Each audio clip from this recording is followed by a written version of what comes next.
Donc, nous sommes en Hébreux chapitre 11 et on va lire ensemble le verset 7. Il est dit, c'est par la foi que Noé, divinement averti des choses qu'on ne voyait pas encore et saisi d'une crainte respectueuse, construisit une arche pour sauver sa famille. C'est par elle qu'il condamna le monde et devint héritier de la justice qui s'obtient par la foi. Donc Noé est le héros de la foi suivant, donc cet homme fait partie de ces héros de la foi qui ont cru de tout leur cœur, malgré, il n'y avait pas forcément des signes visibles, mais ils ont eu confiance dans le Seigneur et certainement Noé, l'épreuve de sa foi, ça a été tout d'abord de faire confiance en Dieu en ce qui concerne un déluge qui était annoncé, mais un déluge qu'il n'avait jamais connu, qu'il ne connaissait pas. On croit que Noé et ses contemporains n'avaient pas encore connu la pluie. Il ne pleuvait pas encore sur la terre à l'époque. Pourquoi ? Parce que la Genèse dit qu'autrefois, la terre avait comme une enveloppe protectrice. Donc c'était une couche d'eau qui était au-dessus de l'atmosphère. Donc on avait déjà parlé un petit peu dans une étude précédente, je pense, de la canopée. On a appelé ça la canopée parce que la canopée, c'est cette enveloppe de verdure qu'il y a sur les forêts équatoriales. Il y a une couche épaisse de verdure, on a appelé ça la canopée. Donc c'est une couche de végétation plus haut que le sol, et c'est pour cela qu'on a pris ce nom-là. En Genèse 1,6, il est dit, Dieu dit qu'il y ait une étendue entre les eaux et qu'elle sépare les eaux d'avec les eaux. Donc l'étendue ici, en fait, c'est l'atmosphère, et donc l'atmosphère était ce qui séparait les eaux du bas, les océans, des eaux du haut, qui était cette canopée, cette couche d'eau. Et Noé voyait certainement cette enveloppe, comme ces nuages, en quelque sorte. Donc c'était cette couche d'eau qui était comme un filtre, qui filtrait les rayons du soleil. Et donc il y avait une humidité qui était certainement très... comment on dit ça ? Très dense, donc ça devait être très humide. C'est pour ça que les plantes n'avaient pas besoin de la pluie du ciel qui tombe. Il y avait suffisamment d'humidité dans l'air. Un petit peu comme quand vous allez à l'équateur, vous sortez à l'extérieur, vous sentez cette oppression avec l'humidité. Eh bien, c'était le cas à l'époque. Et Dieu dit à Noé, il lui dit, fais-toi une arche de bois de gopher, fais-toi un navire, un bateau, car la fin de toute chair est arrêtée par devers moi, car ils ont rempli la terre de violence. Voici, je vais les détruire avec la terre. Donc Noé reçoit l'ordre de faire un gigantesque navire au milieu de nulle part, alors qu'il n'avait aucun signe, aucun indice, rien qui pouvait présager que de l'eau tombe du ciel et qu'il y ait un déluge. Alors, si je reprends le verset 7, c'est par la foi que Noé, divinement averti des choses qu'on ne voyait pas encore, et saisi d'une crainte respectueuse, construisit une arche. Donc Noé a le privilège de recevoir de Dieu ce qui va se passer à l'avance. Dieu lui a parlé directement et lui a dit « Je vais faire venir un déluge d'eau sur la terre ». Dans le livre de la Genèse, on lit encore que Noé était un homme juste et intègre dans son temps. Noé marchait avec Dieu. Donc c'est une caractéristique de son prédécesseur, vous vous souvenez, Enoch. Enoch marchait avec Dieu. Eh bien Noé a aussi marché avec Dieu. C'est la lignée de Seth, c'est-à-dire la lignée des hommes qui étaient fidèles à Dieu, qui voulaient aimer Dieu, qui voulaient faire des sacrifices et être attentifs à la voix de Dieu. Donc Noé marchait avec Dieu. Pour reprendre l'idée de la marche, pour marcher avec quelqu'un, d'abord il faut marcher dans la même direction. Sinon on ne marche pas ensemble, c'est évident. On ne peut pas dire qu'on marche avec quelqu'un si on marche dans une direction qui est opposée. Et la justice et l'intégrité de Noé nous montrent qu'il marchait avec Dieu, il marchait dans la direction qui était celle de Dieu. Quand Noé entra dans l'arche, Dieu lui dit « Je t'ai vu juste devant moi parmi cette génération ». Donc Noé était différent. Il voulait respecter sa conscience, il avait une conscience comme nous, et il ne voulait pas désobéir à Dieu, il voulait faire ce qui était bien, ce qui était juste. Le péché augmentait autour de lui, ça ne cessait, Mais Noé refusait eh bien, d'aller dans la violence, refusait d'aller dans la débauche ou dans la malhonnêteté. Non, il ne voulait pas ça. Il voulait être dans la même direction que son Dieu. Dans le Nouveau Testament, Dieu nous exhorte aussi à marcher avec lui. Je vous prends l'apôtre Jean, dans 1 Jean 2,6, il dit « Celui qui dit qu'il demeure en lui, il doit marcher aussi comme il a marché lui-même. » Donc si quelqu'un dit « Voilà, moi je demeure en Jésus, je suis chrétien », eh bien Jean dit « Il doit marcher comme Jésus a marché lui-même. » Et donc la marche avec Dieu, c'est quelque chose qui nous concerne. Et celui qui demeure en lui, qui a une communion avec lui, qui vit avec lui, eh bien, il marche aussi comme lui. Il va marcher dans la droiture, dans l'intégrité, dans la sainteté, dans la vérité. Ensuite, pour marcher avec quelqu'un, il faut marcher à son pas, il faut marcher à son rythme, il faut être en cadence avec lui. Parce que si on marche à toute allure, alors que l'autre marche lentement, vite il y a un décalage qui se fait, on ne peut pas dire on marche ensemble. Et donc c'est essentiel de marcher au même rythme, ensemble. Noé, c'est intéressant parce que son nom veut dire tranquillité, repos. Et c'était vraiment son caractère.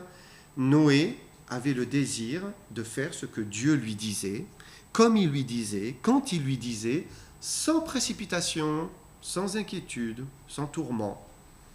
Et une fois que Dieu lui avait dit tout ce qu'il devait faire, eh bien, il est dit que Noé exécuta tout ce que Dieu lui avait ordonné. Voilà, il a fait exactement ce que Dieu lui demandait, sans brûler les étapes. Noé, donc, s'est occupé de construire l'arche pendant, vous le savez, combien de temps ? 10 ans ? 20 ans ? Un siècle. 100 ans. Et oui, parce que, vous vous rappelez, on avait dit que les âges étaient beaucoup plus longs, et donc il a construit l'arche pendant 100 ans. C'est très long, quand vous voyez un projet, vous le réalisez, ça y est, c'est fini. Mais là, quelqu'un me disait, là, je rentrais en voiture, quelqu'un me disait, moi j'aime bien monter des sommets, parce que, voilà, tu pars le matin, tu fais ton sommet, c'est accompli. Voilà, et puis tu redescends le soir, tu as un sentiment de plénitude, tu as fait ce qu'il fallait. Mais là, 100 ans, c'est quelque chose. Et Noé n'a pas perdu sa foi, il a persévéré dans la foi, continué à scier ses arbres, à les abattre à la hache. Il marchait avec Dieu à son rythme, et c'est tout ce que Dieu nous demande en fait, de marcher à son rythme. Ça ne sert à rien de se précipiter, de vouloir tout faire en un jour. Non. Christ ne se précipitait jamais. C'est quand on voit nous, vite, je suis en retard.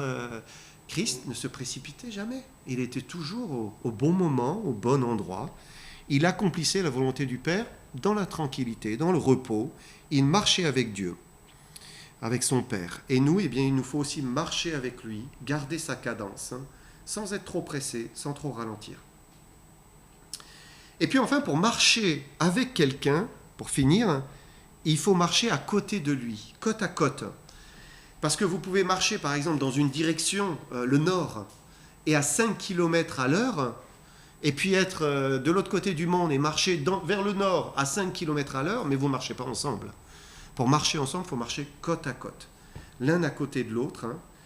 Et donc, on marche dans la même direction, au même rythme, mais aussi côte à côte.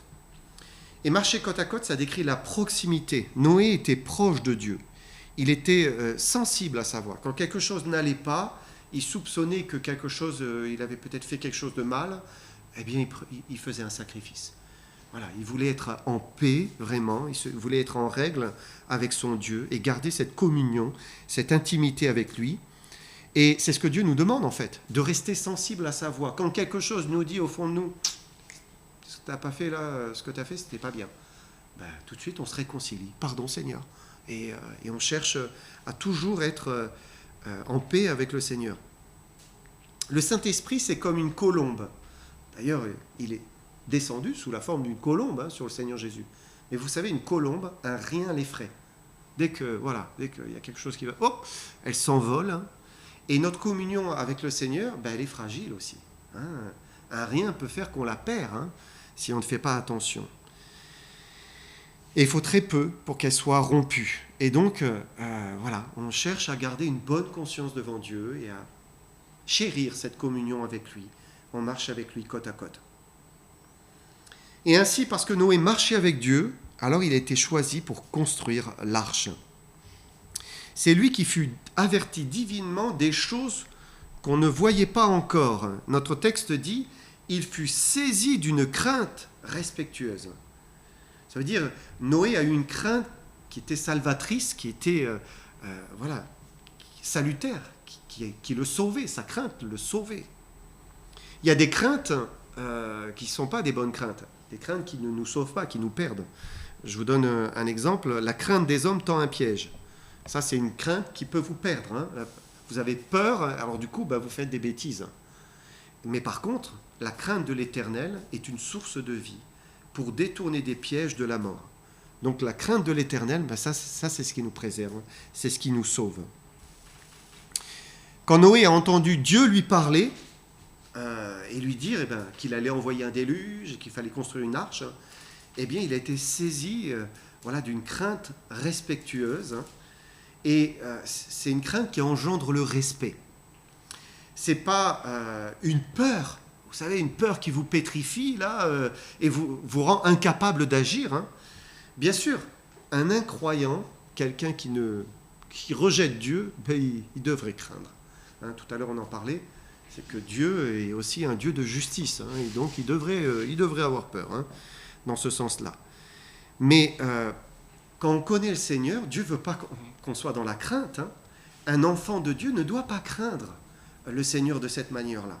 Il ne doit pas avoir peur. Hein. Pourquoi ? Parce qu'il est dit, regardez ce passage, la crainte n'est pas dans l'amour, mais l'amour parfait bannit la crainte, car la crainte suppose un châtiment. Et celui qui craint n'est pas parfait dans l'amour. Pour nous, nous l'aimons parce qu'il nous a aimés le premier. Donc la crainte, dans le sens d'une peur de Dieu, n'est pas normale pour un enfant de Dieu. Ça ne doit pas être, on ne doit pas craindre de cette manière-là, parce qu'il nous aime. C'est un peu comme un enfant qui a constamment peur que la main de son père se lève vers lui. C'est pas normal, hein. Ça c'est pas une relation parent-enfant normale. Ça doit pas être comme ça, hein. C'est qu'il y a un problème. Alors que l'enfant qui se sait aimé de son père, il vit dans un climat de confiance. Voilà, il est dans le climat de confiance. Ça ne veut pas dire qu'il ne craint pas une punition. Mais tant qu'il fait ce qui est bien, il n'a aucune crainte et tout va bien. Et il est heureux. Et c'est la même chose avec Dieu. Quand un chrétien connaît son Dieu, il n'a pas peur de lui dans le sens de subir un jugement. Au contraire, il a une relation d'amour et de confiance avec lui. Et il a une crainte respectueuse.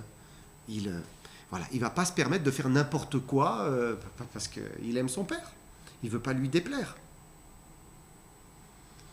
Et c'est ainsi que Noé a été saisi d'une crainte respectueuse quand Dieu lui a révélé qu'il allait détruire la terre. En fait, il a pris la chose très au sérieux, il s'est mis à l'ouvrage et il n'a négligé en rien tout ce que l'Éternel lui disait. Il a fait exactement ce qu'il fallait.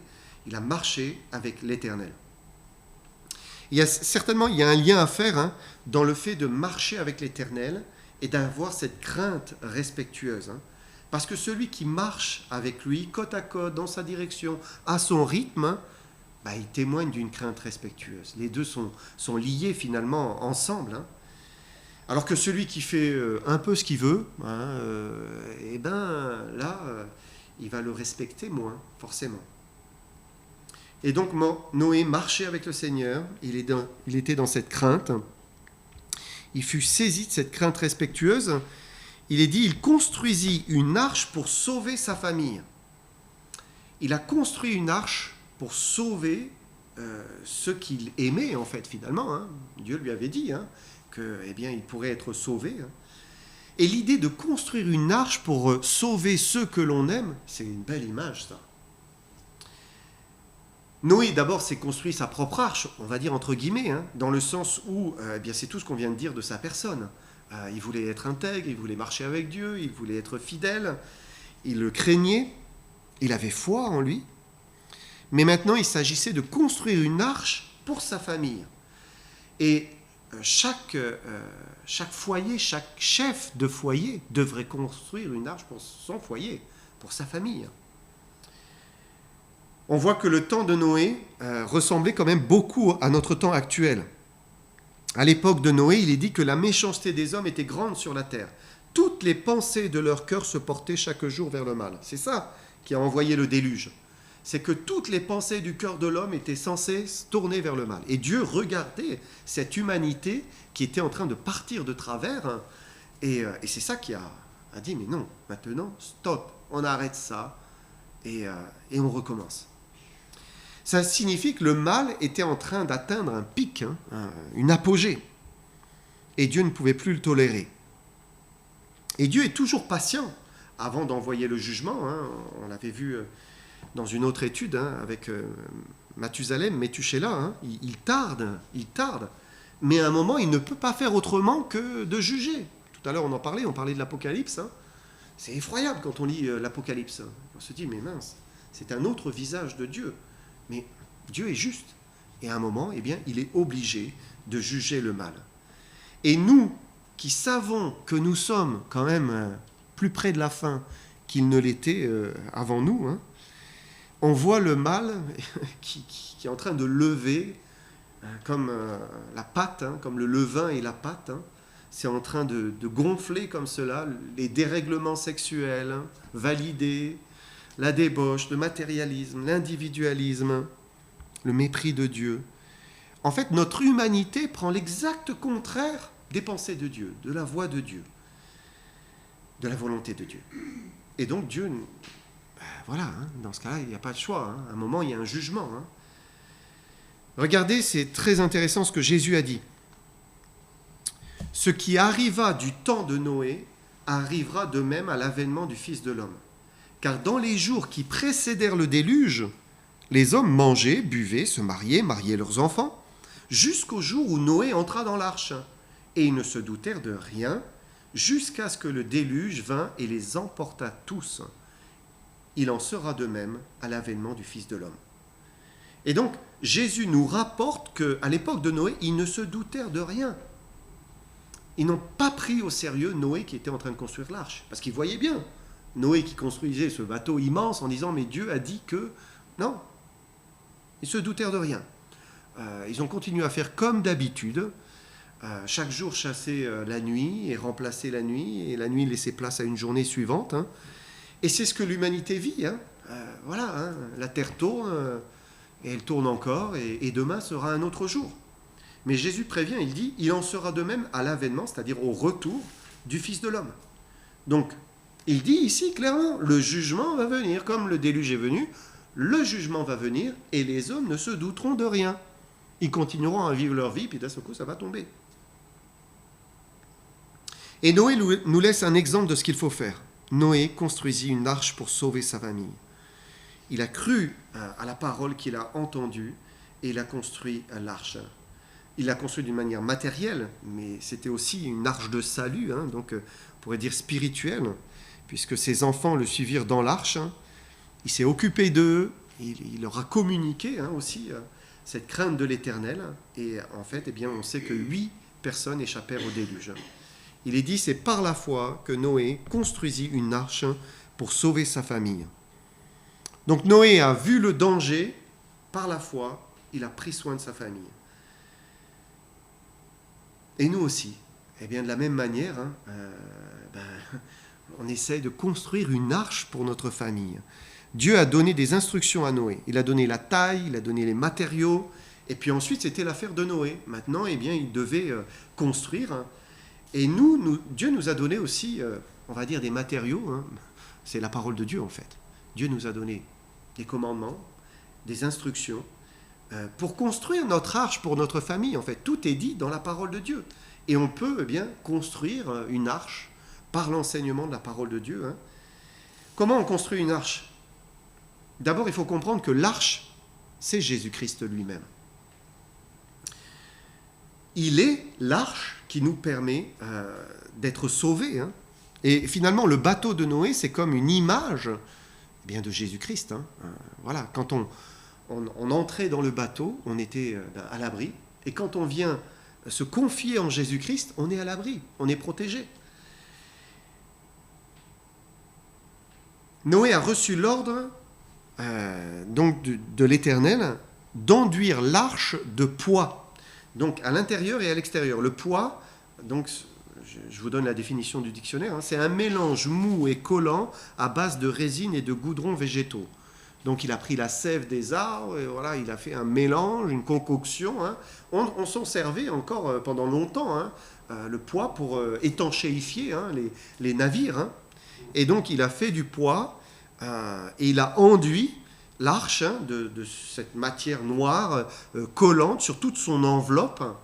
Et Jésus est le seul salut parce que lui a pris les péchés de l'humanité sur lui. C'est comme la poix collante, la souillure, le péché est venu couvrir le Fils de l'homme et nos péchés ont été appliqués sur lui. 1 Pierre 2, 24 dit « Lui qui a porté nos péchés en son corps sur le bois ». Donc il a vraiment pris nos péchés sur lui.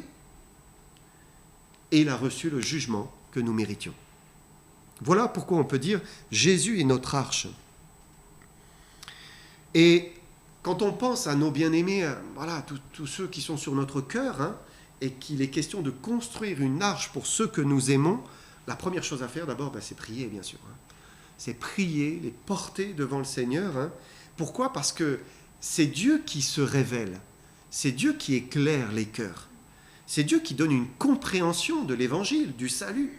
Il n'y a que lui qui puisse éclairer un cœur qui saisit. Ah, ça y est, je saisis, c'est pour moi, je l'accepte. Donc ça, c'est la première chose à faire, prier. Ensuite, construire une arche pour ceux que nous aimons, c'est certainement aussi vivre, finalement, la foi, vivre ce que le Seigneur nous donne de vivre en lui. Quand Jésus a dit « Vous serez mes témoins », nous sommes des témoins de Jésus vivant, ressuscité, quand il habite dans notre cœur et quand nous vivons dans la foi au Fils de Dieu. Là, nous sommes un témoin parce que nous vivons la réalité d'un Dieu qui pardonne, d'un Dieu qui console, d'un Dieu qui pourvoit. On vit ces choses au jour le jour. Il renouvelle, il guérit, il sauve. Donc vivre, c'est pour être un témoignage, c'est aussi une manière de sauver, de construire une arche pour notre famille. Enfin, on sait que Noé était un prédicateur de la justice. Je vous mets 2 Pierre 2, 5. Il est dit « Dieu n'a pas épargné l'ancien monde, mais il a sauvé 8 personnes, dont Noé, ce prédicateur de la justice, lorsqu'il fit venir le déluge sur un monde d'impies. » Donc Noé était un prédicateur de la justice, et durant la construction de l'arche, tout au long de ce siècle qui est passé, il a prêché. Il a prêché la repentance, il a exhorté à craindre Dieu. Et finalement, le poids de ses paroles reposait sur cette arche qui était en train petit à petit de se bâtir. Parce que ça, c'était le témoignage. Mais regardez, c'est immense. Je ne suis pas en train de faire ça pour moi-même, mais parce que Dieu a réellement parlé. C'était le témoignage vivant de sa foi. Et nous aussi, on témoigne en vivant dans la foi au Fils de Dieu, mais on témoigne aussi par les paroles. Voilà, on n'est pas tous, on ne pense pas être prédicateurs, mais en tout cas, on prêche simplement quand on témoigne. On témoigne de ce qu'a fait Jésus-Christ dans notre vie. On témoigne par notre vie et par nos paroles. Je vous remets Hébreux, c'est par la foi que Noé, divinement averti des choses qu'on ne voyait pas encore, et saisi d'une crainte respectueuse, construisit une arche pour sauver sa famille. C'est par elle qu'il condamna le monde et devint héritier de la justice qui s'obtient par la foi. On peut expliquer peut-être, c'est par elle qu'il condamna le monde. Lorsque Noé disait qu'un déluge allait venir, arriver, et qu'il était possible d'y échapper en entrant dans l'arche, eh bien, il était en train d'annoncer le jugement à venir. Et c'est par l'annonce du déluge qui venait, eh bien, qu'il a condamné le monde qui ne voulait pas croire. Et la foi de Noé est extraordinaire quand même, parce qu'il était avec ses fils, sa femme, et les femmes de ses fils, ils étaient les seuls dans la vérité. les seuls dans le vrai, alors que toute l'humanité s'égarait. C'est incroyable quand même. Il n'y avait que 8 personnes dans la vérité, et le reste était en train de s'égarer. Et de la même manière aujourd'hui, hein, le troupeau du Seigneur qui a foi dans le Seigneur, c'est un petit troupeau. Hein, c'est un petit troupeau. Et l'humanité entière dit, mais non, c'est pas vrai. Non, ils n'en ont que faire. Alors, eh bien, on comprend la parole de Jésus, hein, quand il dit, ils ne se doutèrent de rien, jusqu'à ce que le déluge vînt et les emporta tous. Il en sera de même à l'avènement du Fils de l'homme. Alors, eh bien, il faut faire comme Noé. Continuer à annoncer hein, la parole. Ce qui est merveilleux, c'est que, eh bien, on sait qu'il n'était que 8 dans l'arche, personne d'autre n'est monté, mais nous, on annonce Jésus-Christ, et il y en a d'autres qui montent dans l'arche, hein, parce qu'il y en a d'autres qui croient au fur et à mesure que, eh bien, on annonce l'évangile, et ça c'est merveilleux, ça donne de l'espérance. On n'est pas en train d'annoncer en vain, on annonce pour le salut, et par la grâce de Dieu, eh bien, Dieu sauve. Donc il faut être des témoins, il faut être des prédicateurs, il faut aussi prier, hein, et puis il faut vivre notre foi en Jésus-Christ. Hein. Voilà. On verra la suite la prochaine fois. Donc,